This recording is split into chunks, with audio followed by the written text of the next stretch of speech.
Sammy, thanks so much for having us on board this nice, cool bus today. It's a blistering 108 degrees outside here at ROMP in Owensboro, Kentucky. And you guys are set to play in just a couple of hours. But I want to talk to you about the new album you got set to come out in just a couple of days. Absolutely. The series is called Chronology, and it's on Rural Rhythm Records. And we've got Volume 1 that's been out since February, which covered the first songs from the first 10 years of the band from 1982 through 91, and which included the first album that I was on in the band, Carrying the Tradition. We cut a couple of songs from that. And the second volume covers the 90s through 2001, and there was a lot of great songs cut during that time. We had a hard time picking the ones we wanted. Well, that's exactly what I wanted to ask you. What's the process when you sit down? Because there are so many choices. Well, we just kind of figured we picked the ones we liked. You know, the ones we like doing the most live, and the ones that we feel that the fans have asked for over the years and everything. And so Volume 2 is kind of a combination of our favorites and then a few of the requests that we've received over the years.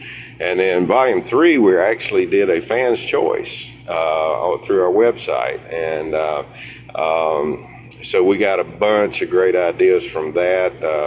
Surprisingly, Carolyn the Teenage Queen was the top vote getter, which, right? You know, it's a song about a bad girl, man. You know, what else can you say? That song has just been a mainstay with us ever since we did it. That song's been around so many years. Wendy Smith wrote that song the year I was born in 1962.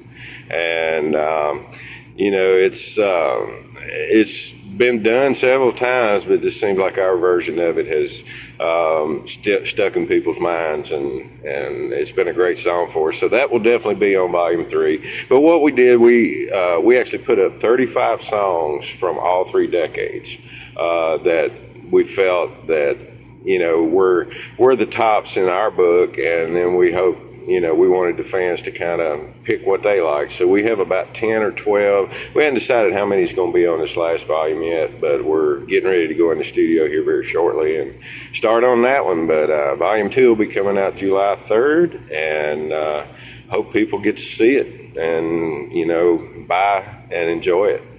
Well, now the first single from the new album is Beat the Daylight.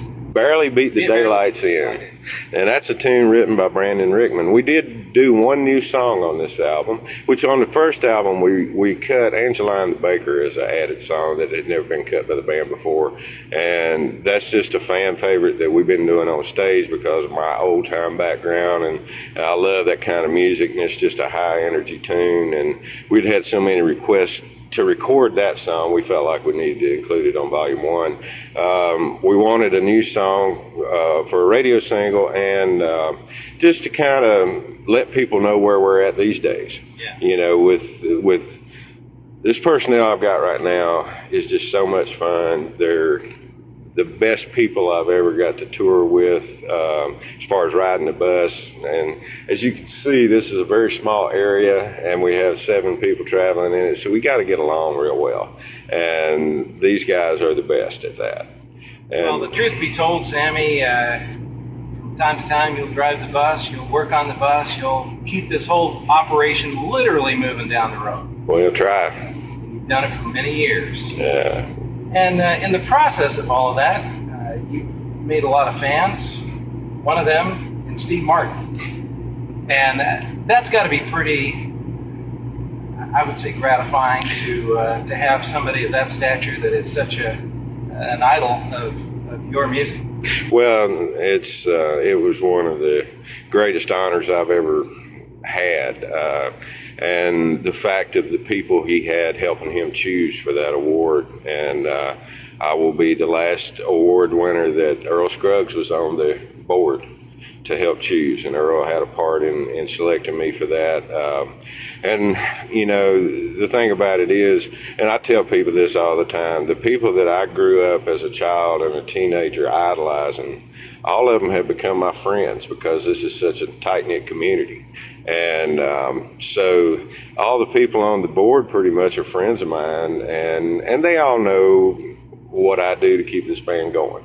And I really appreciate getting recognized for that, and really it was a great honor. And to get to do the Late Show with David Letterman, that was one I could pull out of my bucket list, because I've been watching Letterman since he had a daytime show in the summer of 1981.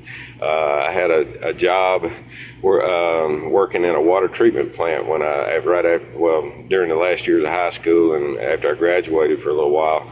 And I had a TV in the lab and saw the first show that ever came on that he was on, and I became a fan of his immediately, and have watched him through the years. And so to get to meet the guys in that band, get to meet David, and to get to spend time with somebody like Steve Martin, a true professional that he is in every aspect.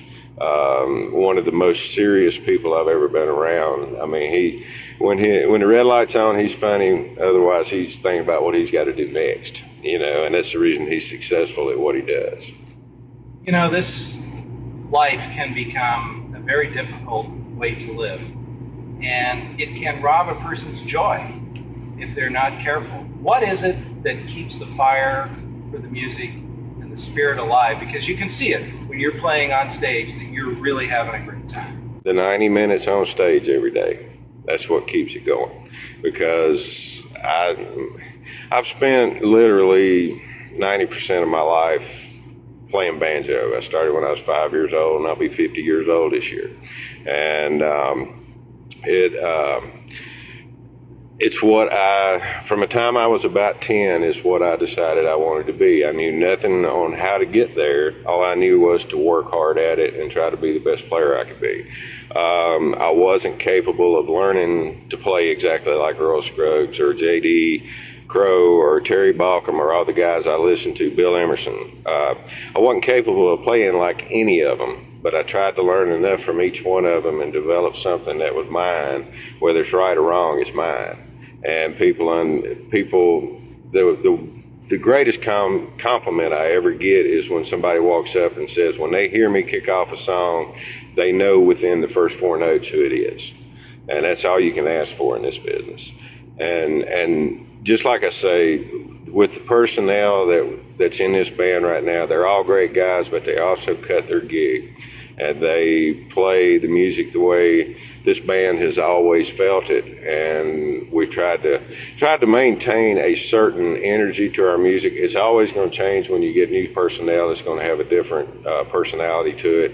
But the energy is what we go for. And these guys have done a great job at portraying that. And it just makes it so much fun to walk out there with them every day.